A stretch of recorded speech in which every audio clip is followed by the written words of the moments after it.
and happy Saturday from Radically Rational and RadicallyRational.com, and we'll begin with another happy Astros story.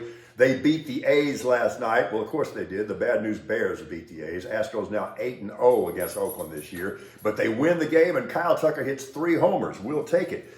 That was quite the goal by Messi, wasn't it? I mean, I was impressed. There was some geometry going on there.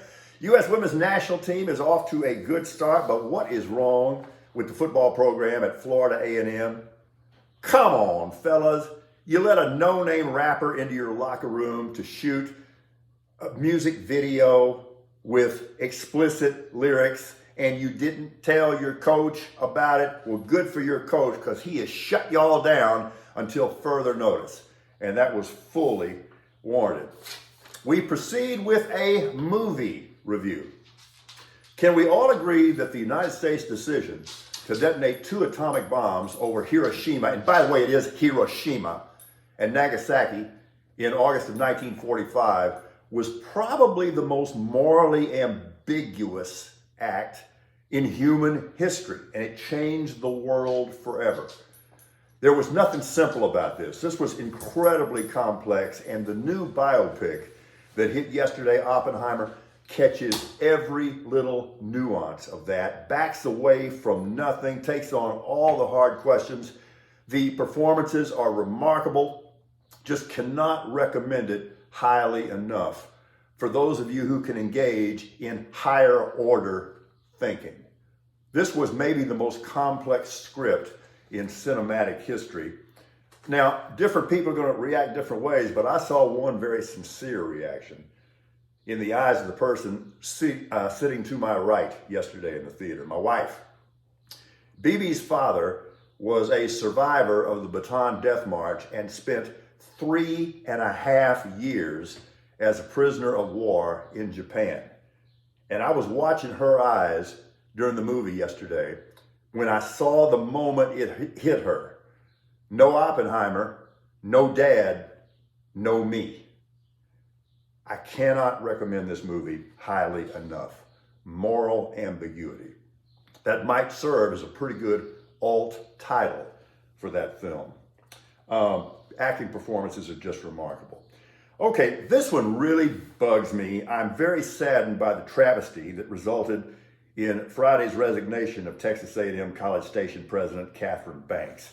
I'm sad because A&M somehow found a way to squander and ultimately ruin what could have been an historic educational opportunity.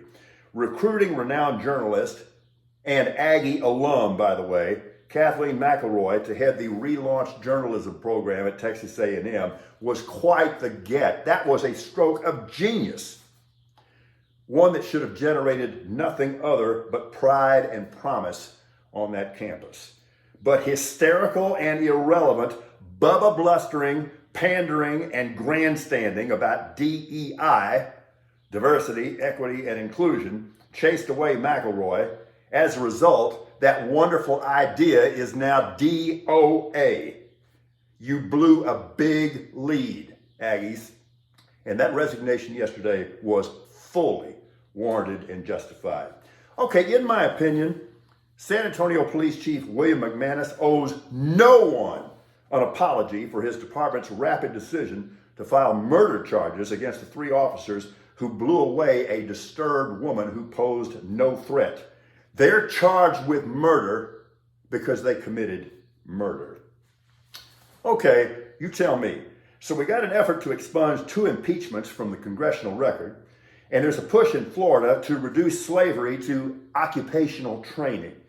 So you tell me who's trying to rewrite and or erase history.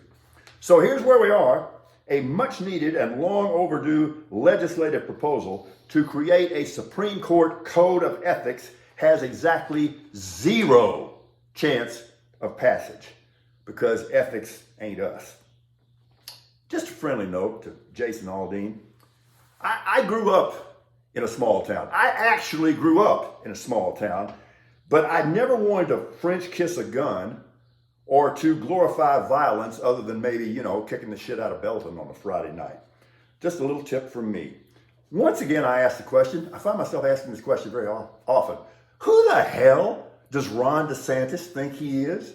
Are you now the CEO of Anheuser-Busch?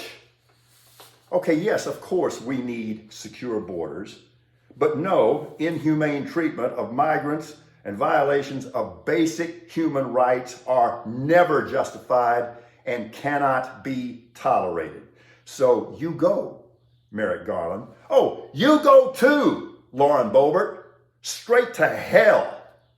You callously disrespected the memory of a 10-year-old girl who died in the Uvalde massacre.